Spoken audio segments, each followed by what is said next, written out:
हज़रत दाऊद अलैहिस्सलाम अल्लाह के नबी और रसूल थे। अल्लाह ने आपको हुकूमत और इल्म दोनों दिए थे। बनी इज़राइल उस वक़्त आपकी कौम थी।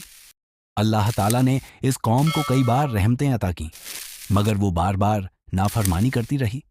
कभी वो खुल्लम खुल्ला गुनाह करती, कभी चालाकी और धोखे से अल्लाह के हुक्म को टालने की कोशिश करती। इसी वजह से अल्लाह ने उन्हें बार बार आजमाया। इन इम्तिहानात में से एक मशहूर इम्तिहान था सब्त, यानी शनिवार का इम्तिहान। अल्लाह ने बनी इज़राइल को यह हुक्म दिया कि शनिवार के दिन कोई काम नहीं करेंगे। ये दिन पूरी तरह इबादत के लिए मुकर्रर किया गया था। उस दिन कारोबार, मेहनत मजदूरी और ख़ास तौर पर मछली पकड़ना सख्ती से मना कर दिया गया। ये उनके लिए सीधा साधा हुक्म था, मगर उनके दिलों का लालच और शैतान की फुसफुसाहटें उन्हें चैन से बैठने नहीं देती थीं। वो लोग एक कस्बे में रहते थे जिसका नाम अहलुल ऐला मशहूर है। ये कस्बा दरिया के किनारे बसा हुआ था। दरिया में मछलियां बहुत मिलती थीं और लोग अपनी रोजी रोटी का बड़ा हिस्सा मछली पकड़कर ही कमाते थे। अल्लाह ने उनकी आजमाइश और भी कठिन बना दी।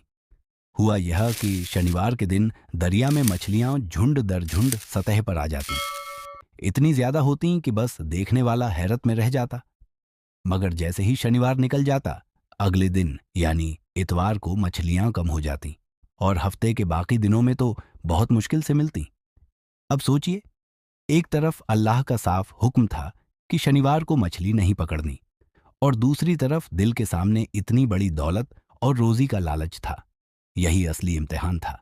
पहले पहल लोग सब्र करते रहे, मगर जब देखा कि शनिवार को दरिया भरा रहता है और बाकी दिनों में कुछ भी हासिल नहीं होता, तो उनके अंदर का लालच जाग उठा। कुछ लोगों ने खुल्लम खुल्ला नाफरमानी नहीं की, बल्कि शैतानी चाल चली। उन्होंने तालाब और नहरें बनाई, उनमें दरिया का पानी छोड़ दिया। शनिवार को मछलियां झुंड बनाकर इन तालाबों में चली जातीं और वहां फंस जातीं। वो शनिवार को उन्हें हाथ नहीं लगाते, मगर इतवार को जाकर निकाल लेते। उन्हें लगता कि हमने तो हुक्म तोड़ा ही नहीं, बस रास्ता निकाला है। असल में यही उनकी सबसे बड़ी गलती थी। अल्लाह के हुक्म के साथ धोखा, चालाकी और बहाना बनाना भी गुनाह है। अल्लाह दिलों के हालात को जानता है। इंसान तो धोखा खा सकता है, मगर अल्लाह को धोखा नहीं दिया जा सकता। जब ये काम शुरू हुआ तो कौम 3 हिस्सों में बंट गई। एक वो लोग थे जो अल्लाह से डरते थे। उन्होंने कहा कि यह नाफरमानी है, इसे मत करो। दूसरे वो लोग थे जो खुलेआम यही हरकत करते और कहते कि इसमें क्या बुराई है, अल्लाह ने हमें अकल दी है तो इस्तेमाल क्यों ना करें। तीसरे वो लोग थे जो खुद ये काम नहीं करते, मगर रोकते भी नहीं थे, बस चुपचाप तमाशा देखते रहते। पहले ग्रुप के नेक लोग बार बार समझाते, नसीहत करते, मगर दूसरा ग्रुप उन्हें मजाक का निशाना बनाता। वो कहते कि तुम बेवकूफ़ी हो, दुनिया की दौलत सामने है और तुम हमें रोक रहे हो। धीरे धीरे उनकी जिद और हठ बढ़ती गई और वो काम पूरी तरह आम हो गया। जब अल्लाह का सब्र खत्म हुआ और नाफरमानी हद से बढ़ गई, तो अल्लाह का गजब उतरा। एक सुबह लोगों ने देखा कि जिन लोगों ने यह हरकत की थी, उनकी शक्लें बदल चुकी थीं। वो इंसान से जानवर बन गए थे। उनका जिस्म तो इंसान का था, मगर चेहरा और शक्ल बंदरों जैसी हो गई थी। अब वो इंसानों की तरह बात नहीं कर सकते थे, न खाना कमा सकते थे, न इबादत कर सकते थे।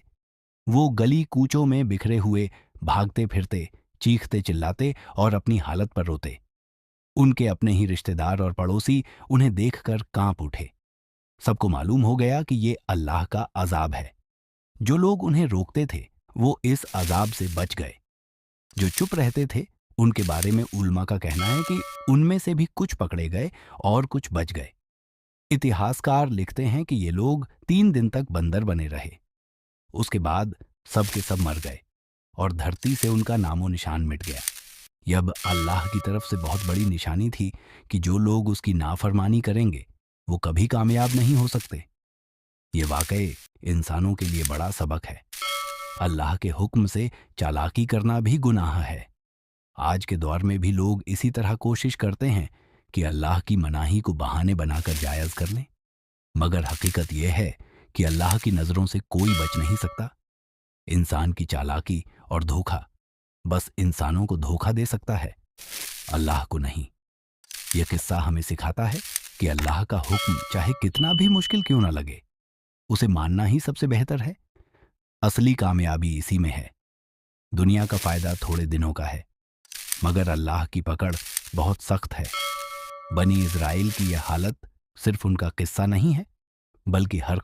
अगर यह कहानी आपको पसंद आई हो तो हमारे चैनल फेथ स्टोरीज को सब्सक्राइब करें, वीडियो को लाइक करें, अपनी बहुमूल्य राय कमेंट में ज़रूर लिखें।